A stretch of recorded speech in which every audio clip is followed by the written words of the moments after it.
కాంగ్రెస్ విస్తృత స్థాయి సమావేశంలో సీఎం రేవంత్ రెడ్డి క్యాడర్కు క్లాస్ పీకారు. మంచి మేకులు చెప్పాలని చెడు చెవిలో ఊదాలని అన్నారు. కానీ నాయకులు చెడు మైకులు చెప్పి మంచి చెవిలో ఊదుతున్నారని మండిపడ్డారు. అసెంబ్లీ ఎన్నికల్లో కాంగ్రెస్ నేతలను మీనాక్షి సమన్వయం చేశారని చెప్పారు.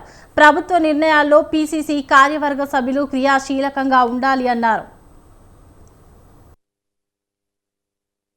అడ్వైజర్లుగా షబీర్ అలీ గారిని వేసినా, వేం నరేందర్ రెడ్డి గారు వేసినా, అరకర వేణుగోపాల్ గారిని వేసినా, ఇంకెవరినైనా వేసినా కూడా ఇవన్నీ కూడా మొదటి నుంచి మనము ప్రభుత్వంలో లేనప్పుడు, ప్రతిపక్షంలో ఉన్నప్పుడు పార్టీ కోసం ఎవరెవరైతే కొట్లాడినో వాళ్ళందరూ కూడా అవకాశాలు వచ్చినాయి. ఇంకా రావాల్సిన వాళ్ళు ఉన్నారు. వాళ్ళందరికీ ఇచ్చే బాధ్యత పార్టీ తీసుకుంటుంది.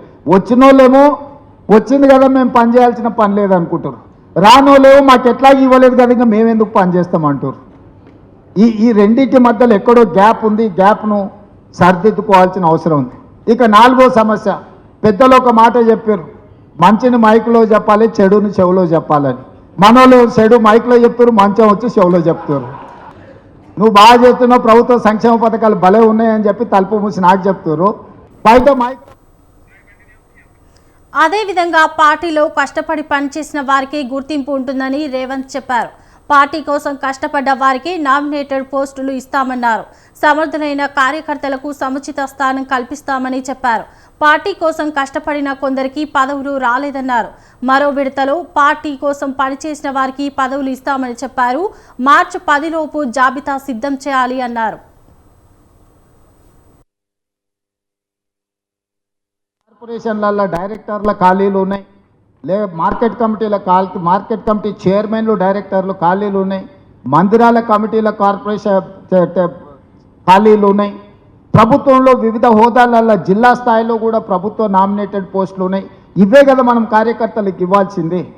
అందుకే 10 ఉమ్మడి జిల్లాల ఇన్ఛార్జ్ మంత్రులకు నా ఆదేశాలు ముఖ్యమంత్రిగా నేను ఏమిస్తున్నాయి సమావేశం నుంచి అంటే మార్చి 10 తారీఖు లోపల అన్ని జిల్లాలల్లో వీటిని నియమించడానికి అవసరమైన లిస్టులు తయారు చేసి అన్ని క్లియరెన్స్ తీసుకొని ఏఐసిసి ఆమోదంతో అన్ని క్లియరెన్స్ తీసుకొని మార్చి 10 లోపల వాటి నియామకాలన్నీ చేపడితే కిందున్న శ్రేణులకు కూడా ఈ ప్రభుత్వం వచ్చింది, ఈ ప్రభుత్వంలో మాకు అవకాశం వచ్చింది, ఈ ప్రభుత్వం మనది అనే ఒక భావన ఉంటుంది.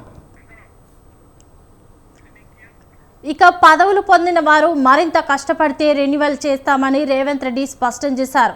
లేదంటే 2 ఏళ్ల తర్వాత వారిని తప్పించి మరొకరిని ఇరికిస్తామన్నారు. మార్కెట్ కమిటీలు, చైర్మన్లు, నామినేటెడ్ పోస్టులు భర్తీ చేస్తామని చెప్పారు. కేంద్ర మంత్రి కిషన్ రెడ్డిపై సీఎం రేవంత్ రెడ్డి మరోసారి మండిపడ్డారు. ఆయన సైంధవ పాత్ర పోషిస్తున్నారని విమర్శించారు. రీజనల్ రింగ్ రోడ్, మెట్రో రైలుకి కేంద్ర కేబినెట్ ఆమోదం పొందేలా ఎందుకు ప్రయత్నించలేదని ప్రశ్నించారు. తమని బెదిరిస్తే బెదరం అని అన్నారు.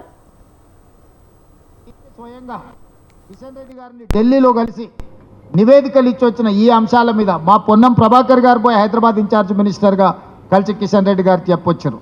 రాష్ట్రంలో ఉన్న అధికారులందరినీ కిషన్ రెడ్డి గారి దగ్గరికి పంపించి పూర్తి వివరాలు కిషన్ రెడ్డి గారికి వివరించిన డిపిఆర్లతో పాటు డీటెయిల్ ప్రాజెక్ట్ రిపోర్ట్తో పాటు కిషన్ రెడ్డి గారికి ఇచ్చి మీరు నరేంద్ర మోడీ గారితో మాట్లాడి ఇవన్నీ మంత్రివర్గంలో పెట్టించండి అని. ఈరోజు మీరు 6 సంవత్సరాలు పైబడ్డది కేంద్ర మంత్రిగా. ఏపీలో బీజేపీ ప్రభుత్వమే కాదా, అక్కడ మైనార్టీ రిజర్వేషన్లు ఎందుకు రద్దు చేయలేదని సీఎం నిలదీశారు. బీసీ కులగణన జరిగితే అధికారం పోతుందని భయపడుతున్నారని ప్రశ్నించారు. ముస్లిం ఉపకులాలు బీజేపీ పాలిత ప్రాంతాల్లో బీసీ రిజర్వేషన్లు అనుభవిస్తున్నారని సీఎం అన్నారు. బీసీ కులగణన చేస్తే బీసీ కులగణనలో మైనారిటీలను చేర్చారు కాబట్టి మేము తిరస్కరిస్తాం, రద్దు చేస్తామంటారు. నేను కిషన్ రెడ్డిని సూటిగా అడుగుతున్న, పక్కలున్న ఆంధ్రప్రదేశ్ మీ ప్రభుత్వమే కదా, పక్కలున్న ఆంధ్రప్రదేశ్లో మైనారిటీ రిజర్వేషన్లు రద్దు చేయండి మీకు చేతనైతే. పక్కలున్న రాష్ట్రంలో మైనారిటీలకు బీసీ రిజర్వేషన్లు లేవా? ఇవాళ కిషన్ రెడ్డిని బండి సంజయ్ సూటిగా సవాల్ ఇస్తున్నా నేను. గుజరాత్లో 29 ముస్లిం ఉపకులాలు బీసీ రిజర్వేషన్లు అనుభవిస్తున్నారు నరేంద్ర మోడీ గారు సొంత రాష్ట్రంలో. బీహార్లో 26